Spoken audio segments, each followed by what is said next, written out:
This is Optimal Living Daily, episode 436, How to Feel Better About Not Being As Good As You Should Be by Marc Chernoff of MarcAndAngel.com. And I'm Justin Malik. Welcome to the OLD podcast, the podcast where I get permission from authors of some of the best blogs on the planet and simply read them to you, all for free. Lately, that's been made possible by a couple of sponsors and also your help. Both have been crucial in keeping this podcast going, so thank you. If you've contributed, that helps a lot. And if you haven't, but you're a regular listener, that's great too. If you want to help, there are many free ways to do that. Just come by oldpodcast.com/support. But for now, let's hear another post from Marc and Angel as we optimize your life. How to Feel Better About Not Being As Good As You Should Be by Marc Chernoff of MarcAndAngel.com. Here's a bitter truth. We will never be as good as we think we should be. None of us will. There will inevitably be times when we slip up and fail to meet our unreasonable expectations of ourselves. It'll likely happen quite often too. And if we don't embrace these slip-ups and failures as necessary lessons learned, we will gradually and unknowingly become self-conscious about everything we're not doing and achieving according to plan.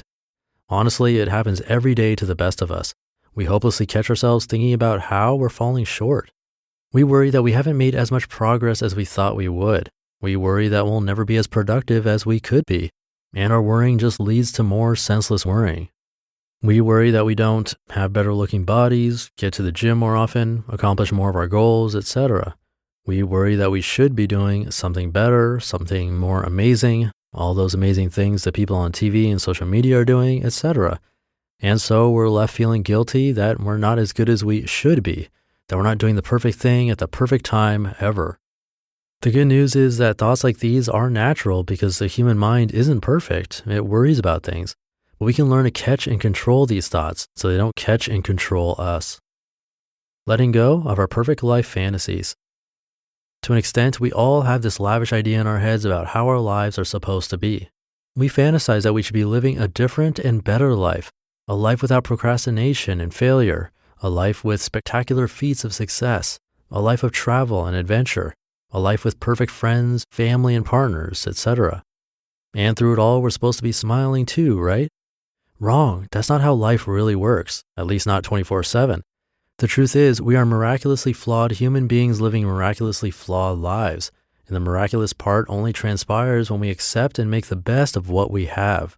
Close your eyes and reflect on the present reality of your life and whisper, I am okay. Life is okay. I will let my present life situation be what it is instead of what I think it should be, and I will make the best of it. The key is to accept the fact that there's no such thing as a perfect life. There's no perfect thing you should have already accomplished, and no perfect sequence of things you should be accomplishing right now. There's just this moment you're living through and what you choose to do with it.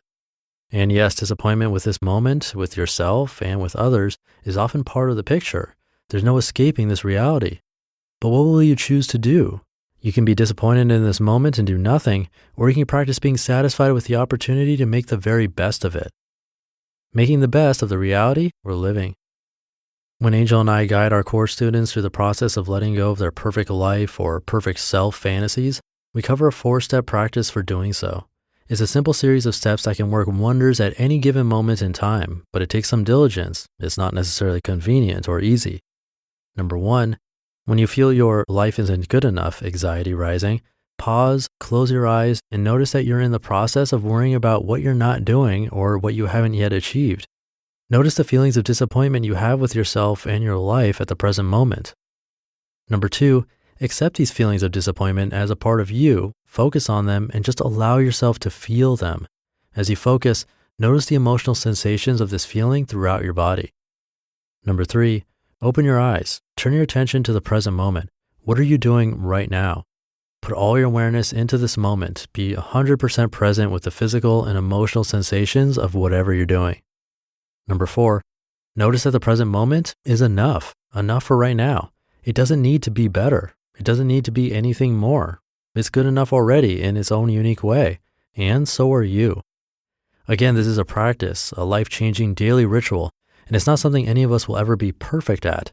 We just remind ourselves often, and when we forget, we remind ourselves again, and we begin again with our practice, one day at a time.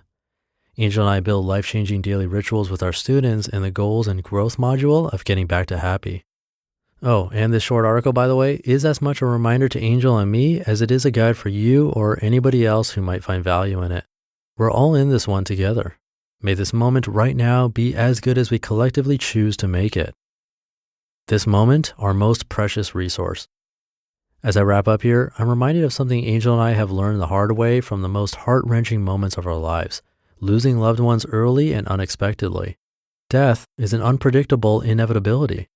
Embracing this fact provides a renewed sense of awareness to realize that we've lived a certain number of days, and the days ahead of us are not as guaranteed as the one we're living through right now. When I think of this, I'm reminded that every day truly is an opportunity to be grateful for, not in a cliched kind of way, but to honestly appreciate what we have here, and to admit that we alone are responsible for the quality of our present lives. This makes our self-respect and positive focus ever more important right here, right now. It leaves no time to wallow in self-pity and self-doubt. The last thing any of us wants to do is die with regret, hence why respecting the reality of death puts life into perspective. It humbles us and should also deeply motivate us to lead our lives and make the best of it. Less criticizing and complaining, more presence and positive focus, all day, every day. You just listened to the post titled How to Feel Better About Not Being As Good As You Should Be by Marc Chernoff of MarcAndAngel.com. And I'll keep this short since I'll probably have a couple of sponsors this week, so the only self-promotional thing I'll say is, for all things related to the podcast, come by oldpodcast.com. It's a great way to show your support. Happy Sunday. Hope you're having a great weekend if you're listening in real time. And I'll be back tomorrow, probably for a Minimalist Monday episode. I'll see you there, where your optimal life awaits. Hey, this is Dan from the Optimal Finance Daily podcast, which is a lot like this show, except more focused on personal finance. Justin handpicks the best posts he can find from blogs and authors like Ramit Sethi, Mr. Money Mustache, and more, and I read them to you 5 days a week. So if you enjoy this podcast, come on over and subscribe to Optimal Finance Daily too. And together, we'll optimize your financial life. You've been listening to Optimal Living Daily. Be sure to hit the subscribe button to stay up to date on each new episode and head to oldpodcast.com. That's OLDpodcast.com for a free gift as well as more actionable tips and resources to help you maximize your potential. Thanks for joining us, and remember, your optimal life awaits.